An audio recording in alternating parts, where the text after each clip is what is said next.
Record.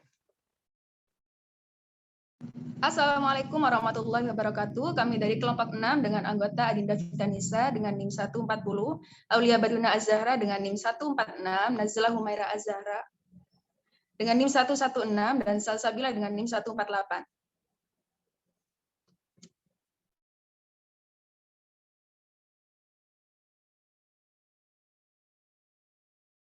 Kita akan membawakan tema yaitu syirik. Nah, apa itu syirik? Kata syirik itu berasal dari kata syarika yang berarti berserikat, bersekutu, bersama, atau berkongsi. Arti lugawi ini mengandung makna bersama-sama antara dua orang atau lebih dalam satu urusan atau keadaan.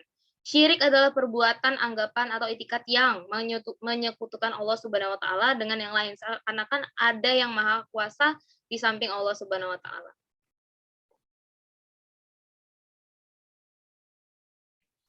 Jenis-jenis syirik ada dua jenis, syirik besar dan syirik kecil. Syirik kecil tidak menjadikan pelakunya keluar dari agama Islam, tetapi ia mengurangi tauhid dan merupakan wasilah kepada syirik besar. Syirik kecil ada dua macam, yaitu syirik zahir nyata, yaitu syirik kecil dalam bentuk ucapan dan perbuatan. Dalam bentuk ucapan misalnya bersumpah dengan selain nama Allah Subhanahu wa taala, Rasulullah Shallallahu alaihi wasallam bersabda, barang siapa bersumpah dengan selain nama Allah, maka ia telah berbuat kufur atau syirik. Syirik besar adalah memalingkan belum.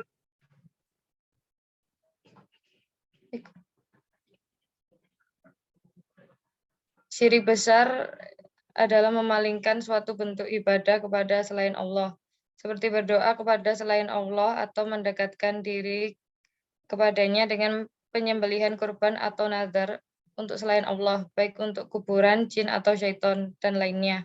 Syirik besar dapat mengeluarkan pelakunya dari agama Islam dan menjadikannya kekal di dalam neraka.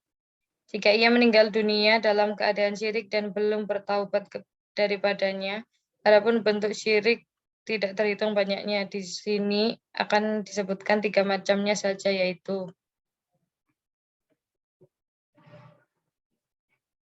1. Syirik al-istiqlal, yaitu menetapkan pendirian bahwa Tuhan itu ada dua dan keduanya bebas bertindak sendiri-sendiri.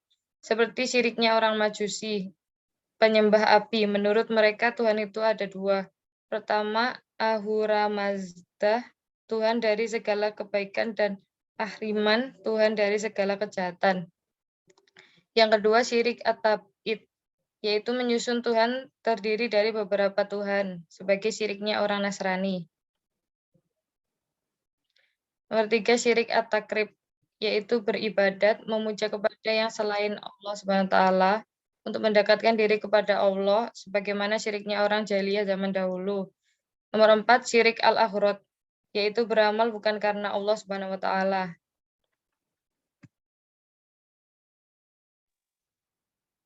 Sebab-sebab perbuatan syirik. Syirik adalah salah satu perbuatan yang menimbulkan dosa besar. Faktor yang menyebabkan terjadinya syirik yaitu yang pertama, kurangnya iman di dalam diri sehingga mudah dipengaruhi oleh godaan setan atau daiful iman. Seorang yang imannya lemah cenderung berbuat maksiat. Lemahnya rasa takut kepada Allah Subhanahu wa taala ini akan dimanfaatkan oleh hawa nafsu untuk menguasai diri seseorang. Ketika seseorang dibimbing oleh hawa nafsunya, maka tidak mustahil ia akan jatuh ke dalam perbuatan-perbuatan syirik seperti memohon kepada pohon besar karena ingin segera kaya raya atau selalu merujuk kepada para dukun agar penampilannya tetap memikat hati orang banyak.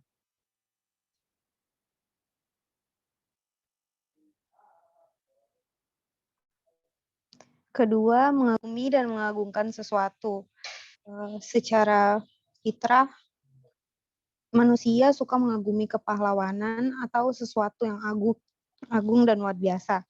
Dari rasa kagum ini muncul keinginan untuk mengagungkan. Namun penyimpangan ini nih akan terjadi manakala mengagungkan itu tuh dilakukan secara berlebihan yang membawa kepada kultus, yaitu memberikan sebagian sifat-sifat yang hanya dimiliki Allah kepada makhluk. Dari penyimpangan inilah banyak timbul kemusyrikan di dalam sejarah umat manusia. Kemudian yang ketiga itu sombong dalam beribadah kepada Allah. Sombong juga merupakan penyakit yang dapat menimpa fitrah manusia sehingga ia menyimpang dari yang lurus hingga menjatuhkan dalam kemusyrikan. Sombong ada beberapa derajat, dimulai dari menganggap remeh terhadap manusia dan berakhir dengan tidak ada kepada Allah. Pada umumnya sifat sombong ini terdapat pada jiwa orang yang berhasil memperoleh kesenangan kehidupan di dunia seperti harta, jabatan, kekuasaan, ilmu pengetahuan, dan semacamnya. Namun sifat sombong ini juga bisa menimpa setiap jiwa yang sakit sekalipun dari kalangan orang yang paling rendah.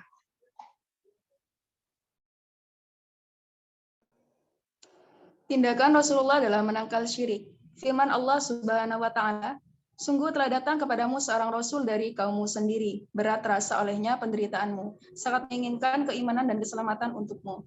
Amat belas kasihan lagi penyayang kepada orang-orang mukmin." Baroah At-Taubah ayat 128. Diriwayatkan dari Abu Hurairah radhiyallahu anhu, Rasulullah shallallahu alaihi wasallam bersabda, "Janganlah kamu jadikan rumah-rumah kamu sebagai kuburan, dan janganlah kamu jadikan kuburanku sebagai tempat perayaan. Tetapi ucapkanlah salawatul untukku, karena sungguhnya ucapan salawat sampai kepadaku dimanapun kamu berada." Hadis riwayat Abu Daud dengan isnad hasan dan para periwayatnya siqat.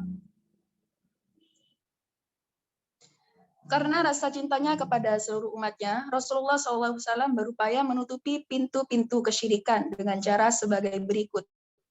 1. Beliau melarang dari perilaku menjadikan kuburan sebagai tempat ibadah. 2. Larangan menjadikan kuburan beliau sebagai id atau tempat yang didatangi berulang kali. 3. Rasulullah SAW menganjurkan sholat sunnah di rumah. 4. Beliau melarang untuk memperbanyak ziarah kubur. Terima kasih telah bersedia menyimak presentasi dari kelompok kami. Semoga bermanfaat. Kurang lebihnya kami mohon maaf. Assalamualaikum warahmatullahi wabarakatuh.